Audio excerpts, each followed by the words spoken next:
அஸ்ஸலாமு அலைக்கும் வரஹ்மத்துல்லாஹி வபரகாத்துஹு. இன்று நாம் அமல்களின் சிறப்புகள், தப்லீகில் தாலிம் என்கின்ற அமல்களின் சிறப்புகள் கிதாபை கொண்டு நாம் இன்று தாலிமை கற்றுக்கொள்ளப் போகின்றோம். இம்மை மறுமையின் வெற்றி நபி ரசூலுல்லாஹ் ஸல்லல்லாஹு அலைஹி வஸல்லம் அவர்களின் வாழ்க்கை வழிமுறையிலும் அல்லாஹ்வுடைய கட்டளைகளிலும் மற்றும் நபி ஸல்லல்லாஹு அலைஹி வஸல்லம் சஹாபாமார்கள், தாபீன்கள், அவுலியாமார்கள் அவர்கள் வாழ்ந்த வாழ்க்கையை பின்பற்றுவதே ஆகும். அவர்கள் ஈமானின் பல்வேறு ஷிஃபத்துகளை கொண்டு வாழ்ந்தார்கள். அதில் 6 ஷிஃபத்துகள் கலிமா மொழிவது, லா இலாஹா இல்லல்லாஹ் முஹம்மது ரசூலுல்லாஹ், தொழுகையை சரியான நேரத்தில் ஐவேளை தொழுகையை தொழுது சுன்னத்துகளை கடைப்பிடித்து நஃபில்களை கடைப்பிடித்து தொழுது வருவது. ஒன்றாவதாக இக்ராமை கடைப்பிடிப்பது, நற்பண்புகள் நபி ஸல்லல்லாஹு அலைஹி வஸல்லம் அவர்களுடைய நற்பண்புகளை பேணி வாழ்வது. இஹ்லாஸ் உணர்வு, அல்லாஹ் நாம் செய்கின்ற செயல்களை எல்லாம் பார்த்த வண்ணமாக இருக்கின்றான், பார்த்து கொண்டிருக்கின்றான் என்கின்ற பயம் நம் உள்ளத்தில் வைப்பது. ஐந்தாவதாக திக்கிர், இலிமை கற்றுக்கொள்வது மற்றும் திக்கிர், லா இலாஹா இல்லல்லாஹ், சுப்ஹானல்லாஹ், அல்லாஹு அக்பர், அல்ஹம்துலில்லாஹ் மற்றும் சலவாத்து, லா ஹவ்ல வலா குவத்தா இல்லா பில்லாஹ் மற்றும் சலவாத்து கூறுவது, நபி ஸல்லல்லாஹு அலைஹி வஸல்லம் மீது சலவாத்தை கூறுவது ஆகிய இவைகளை நாம் செய்ய வேண்டும். இப்பொழுது நாம் இலிமை கற்றுக்கொள்வோமாக.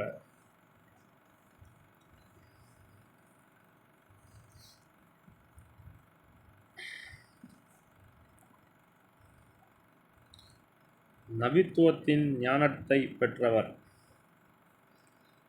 நாம் இப்பொழுது இதில் தொழுகையின் சிறப்புகள், குர்ஆனின் சிறப்புகள், ரமலானின் சிறப்புகள், தப்லீக்கின் சிறப்புகள், திக்ரின் சிறப்புகள், சஹாபாக்களின் வரலாறு ஆகியவை இருக்கின்றது. அதில் நாம் முதலாவதாக தப்லீகின் சிறப்புகளை பற்றி பார்ப்போம்.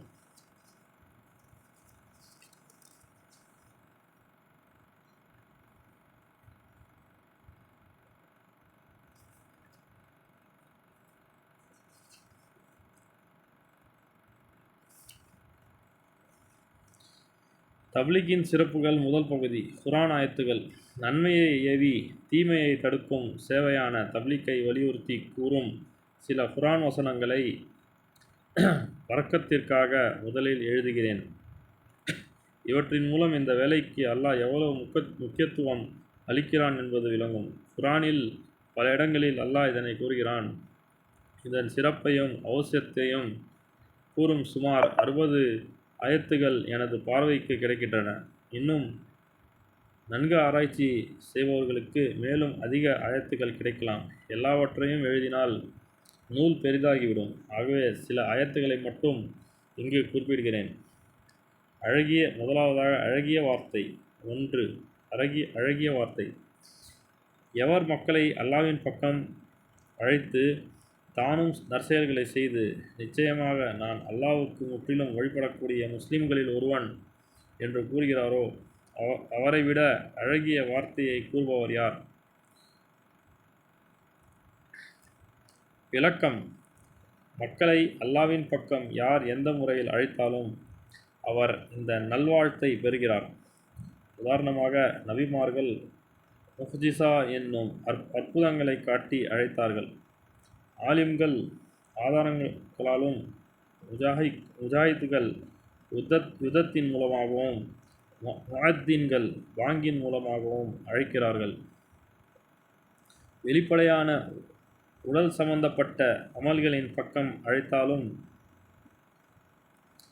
அல்லது சூஃபியாக்கள் போன்று உள்ளத்தை சுத்தப்படுத்தல், மஹரிபா போன்ற அந்தரங்க அமல்களின் பக்கம் அழைத்தாலும், ஆக நன்மையின் பக்கம் எந்த வழியில் அழைத்தாலும் அழைப்பவர்களுக்கு இந்த நற்செய்தி கிடைக்கிறது என்று குர்ஆன் விரிவுரையாளர்கள் முஃபஸ்ஸிர்கள் கூறுகிறார்கள், முஸ்லிம்களில் நானும் ஒருவன் என்ற வசனத்தின் கருத்தாவது, தான் முஸ்லிம் என்பதை பற்றி பெருமிதம் கொள்வதுடன் அதுவே தனது கண்ணியத்துக்கு காரணம் என்று பிறரிடம் பெருமையுடன் கூற வேண்டும் என்று. மேலும் சில முஃபஸ்ஸிர்கள் எழுதுகிறார்கள், மார்க்க உபதேசம் செய்பவர்களும் தப்லீக் செய்பவர்களும் தம்மை பெரிதாக எண்ணிக்கொள்ளாமல் தாமும் ஒரு சாதாரணமான முஸ்லிம் என்றே நினைக்க வேண்டும் என்றும் பெரியார்கள் சிலர் விளக்கம் தருகிறார்கள். உபதேசம் பலன் தரும். இரண்டாவது பகுதி, உபதேசம் செய்வீராக, நபியே உபதேசம் செய்வீராக, நிச்சயமாக உபதேசம் மூமின்களுக்கு பலன் தரும். குர்ஆன் ஆயத். இதனுடைய விளக்கம், குர்ஆன் ஆயத்துக்களை சொல்லி உபதேசம் செய்வது மூமின்களுக்கு பயன் தரும் என்பது வெளிப்படையான விஷயமாகும். இன்ஷா அல்லாஹ் முஸ்லிம் அல்லாதார் இதன் மூலம் முஸ்லீமாகிவிட்டால் அவர்களுக்கும் இது பயன் தரும். இக்காலத்தில் மார்க்க உபதேசங்கள் கிட்டத்தட்ட நின்றுவிட்டன. பொதுவாக கேட்பவர்கள் பாராட்ட வேண்டும் என்பதற்காகவே தற்காலத்தில் பிரசங்கம் செய்யப்படுகிறது. மக்களை கவர்வதற்காக என்றே யாராவது பேச்சுத் திறமையை வளர்த்து கொண்டால் கியாமத் நாளில் அவருடைய பர்லான மற்றும் நஃபிலான வணக்கங்கள் ஏற்றுக்கொள்ளப்பட மாட்டா என்று நபிகள் நாயகம் ஸல்லல்லாஹு அலைஹி வஸல்லம் நவின்றுள்ளார்கள். குடும்பத்தினரை ஏவுதல். மூன்றாவது பகுதி, குடும்பத்தினரை ஏவுதல். நபியே உமது குடும்பத்தாரை தொழுது வருமாறு ஏவுவீராக, நீரும் அதில் நிலைத்திருப்பீராக.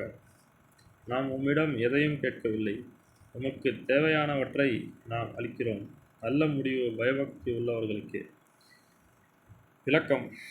இன்னும் சில ஹதீஸ்களில் கூறப்பட்டுள்ளது, ஒருவருடைய வறுமையை போக்க வேண்டும் என்று நபி ஸல்லல்லாஹு அலைஹி வஸல்லம் நாடினால் அவர்களை நல்ல முறையில் தொழுது வருமாறு கூறுவார்கள். மேலும் இந்த ஆயத்தை ஓதி தொழுகையை பேணி வருவதன் மூலமே வாழ்க்கையில் பரக்கத் உண்டாகிறது என்றும் கூறுவார்கள்.